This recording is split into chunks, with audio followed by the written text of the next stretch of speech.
Disclaimer. All the information we are about to disclose in this video is based on reports from Venezuelans around the world, gathered and verified up until August 13th. Please note that the situation is fluid, and developments may continue to unfold. Once upon a time, Venezuela was a land of opportunity and promise. But today, it's a nation shrouded in fear and control. How do you recognize a dictatorship? In this video, we'll start by asking 10 critical questions that reveal the true nature of power in any country. And then, we'll dive into the harsh reality by showing you 20 irrational actions taken by the Maduro government in just the last 2 weeks. Is Venezuela living under a dictatorship? Why don't you find out for yourself? Welcome back, everyone. If you've been following our journey through Venezuela's turbulent history, you know how deep the story goes. Today, we're diving into part 3 of our series, but if you missed the first 2 parts, I highly recommend checking them out. In part 1, Chavez, we explored the roots of the crisis, and in part 2, Maduro, we uncovered the rise of authoritarianism. Now it's time to see how far things have escalated. So sit back and let's continue unraveling the truth together. Before we dive into the latest developments, let's start with a critical exercise: asking the right questions.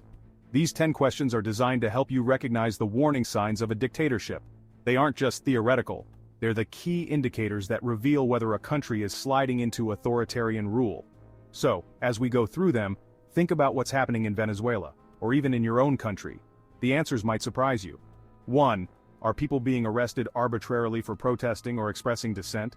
2. Is the government using lethal force to suppress peaceful protests? 3. Are social media platforms and communication services being blocked or censored? 4. Has the government built prisons specifically to detain protesters and political opponents? 5. Is the government rejecting international mediation and isolating itself from the global community? 6. Are election results being withheld? 7. Are independent media outlets facing censorship threats or shutdowns? 8. Are opposition leaders being persecuted, harassed, or threatened with arrest? 9. Is the international community condemning the government and imposing sanctions for human rights violations? 10. Is there a significant increase in people fleeing the country due to repression or humanitarian crisis? As we wrap up these 10 crucial questions, it's clear that the answers can paint a chilling picture. Recognizing the signs of a dictatorship isn't just about understanding what's happening in Venezuela. It's about being aware of how power can be abused anywhere. Whether you're looking at your own country or observing from afar, these indicators serve as a vital checklist for safeguarding democracy. Now let's take a closer look at how these warning signs have manifested in Venezuela through the irrational actions of the Maduro government in just the past 2 weeks. And before we dive in, I want to ask you, what other questions would you add to this questionnaire? Let me know in the comments below.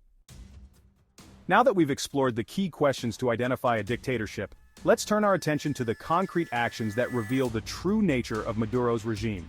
Since the July 28th election day, the government has taken a series of irrational and extreme measures that further tighten its grip on power. These actions aren't just signs of desperation, they're clear indications of a government willing to do whatever it takes to maintain control, no matter the cost. Let's examine these 20 disturbing moves that have unfolded since July 28th, the last presidential elections. First, more than 1,263 people have been arrested, according to Foro Penal. In the weeks since the elections, over 1,263 individuals have been detained during protests and demonstrations across the country. These arrests include both peaceful protesters and political opponents, with multiple reports of arbitrary detentions. Second, at least 24 people have lost their lives during protests. The violent repression by state security forces has led to the loss of at least 24 lives. These individuals, including both protesters and bystanders, were tragically caught in the excessive use of force by the police and military. Third, around 40 people have been reported missing. During the demonstrations and subsequent repression, at least 40 people have been reported missing. Human rights organizations fear that many of these individuals may have been illegally detained or even subjected to abuses by security forces. Fourth, over 910 protests have been held across the country. In response to the disputed elections and government repression, more than 910 protests have erupted nationwide. These protests are driven by a combination of political, social, and economic discontent, and have been met with strong government crackdowns. Fifth, the suspension of social media and digital services. The social network X, formerly Twitter, was suspended for 10 days in Venezuela, along with reported blocks on services like Signal, Reddit, and some Microsoft platforms. This move was taken by the government to prevent the organization of protests and limit the flow of information, drawing criticism both domestically and internationally. Sixth, VPN companies have offered free services to bypass blocks. In response to government-imposed blocks, several VPN companies have made their services free for users in Venezuela, allowing people to stay connected online despite the government's censorship efforts. Seventh, Colombia, Mexico, and Brazil attempt to mediate and request a breakdown of results. These countries have offered to mediate the electoral crisis in Venezuela, calling for a detailed breakdown of election results by polling station. However, the Venezuelan government has resisted any external intervention. Eighth, the CNE has yet to publish official results by polling station. Despite growing demands for transparency, the National Electoral Council, or CNE, has yet to release the official results by polling station for the recent elections, fueling suspicions of fraud and escalating political tensions. Ninth, Amnesty International has called on the ICC to act against repression. Amnesty International has formally requested that the International Criminal Court, or ICC, intervene in response to the violent repression and human rights violations committed by the Maduro government during these weeks. This appeal underscores the severity of the situation and the need for international action. 10th, Maduro has refused to negotiate with Machado and demanded she surrender to justice. Nicolas Maduro has rejected any possibility of dialogue with opposition leader Maria Corina Machado, demanding she surrender to justice, accusing her of inciting violence and destabilizing the country. This move is seen as an attempt to silence a key opposition figure. 11th, Sabine agents have entered Machado's home twice to try to arrest her.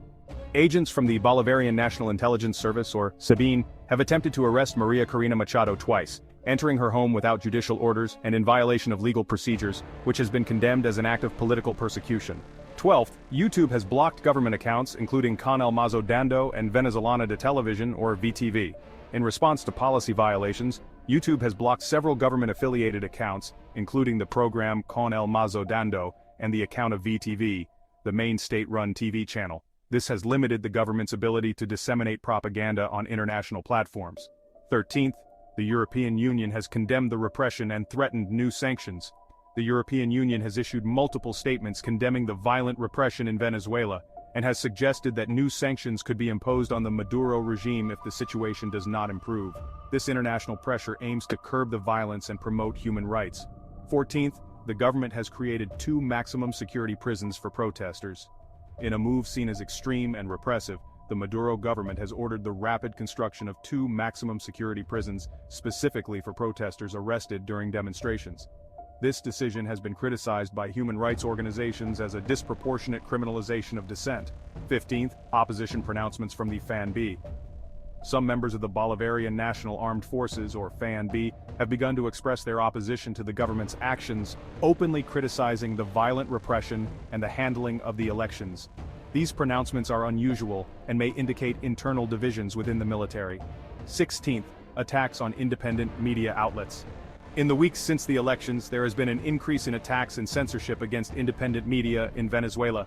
Journalists have been detained, harassed, and censored, and several radio and TV stations have been shut down or blocked. These actions have raised concerns about press freedom in the country. 17th, statistics on people fleeing Venezuela since the elections. In response to the escalating violence and repression, thousands of Venezuelans have fled the country since the July 28 elections. The flow of migrants to Colombia and Brazil has significantly increased, with aid organizations reporting a new wave of refugees seeking to escape the crisis. 18th, the government's refusal to release election results. The CNE's refusal to release detailed election results by polling station has fueled suspicions of fraud and triggered a wave of protests across the country. The lack of transparency in the electoral process is seen as a tactic to maintain control and avoid electoral defeat.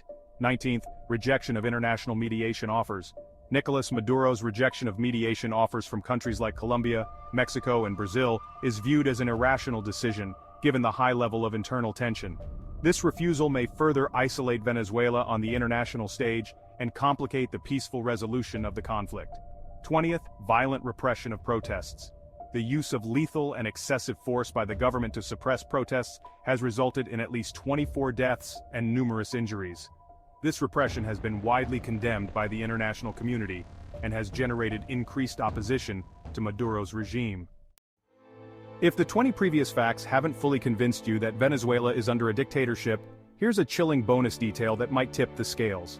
Imagine living in a place where simply supporting the opposition puts a target on you, literally. In addition to the brutal repression, there have been disturbing reports of opposition supporters' homes being marked with an X by government forces. This sinister tactic is used to identify and target those who oppose the regime, creating an atmosphere of fear and intimidation. This practice echoes the dark days of history, reminiscent of the way homes were marked during Kristallnacht in Nazi Germany, where Jewish homes and businesses were singled out for attack. Such actions are a chilling reminder of the dangers of allowing unchecked power to terrorize a population. What is happening in Venezuela is no joke, it's a tragedy. People are suffering, families are being torn apart, and countless individuals have disappeared without a trace. Venezuela serves as a stark example of how a once beautiful country, with immense potential for greatness, can be dragged to ruins by corrupt and oppressive governments. The pain and hardship that Venezuelans are enduring should be a wake-up call to the world, reminding us all of the importance of standing up for democracy, freedom, and human rights before it's too late. To our Venezuelan brothers and sisters, we stand with you in your struggle and share your hope for a brighter future. Your resilience in the face of such hardship is inspiring, and we believe that freedom and justice will prevail. Don't lose hope, your courage and determination are paving the way for a better tomorrow. The end of this dark chapter is hopefully near, and we are with you every step of the way. Stay strong.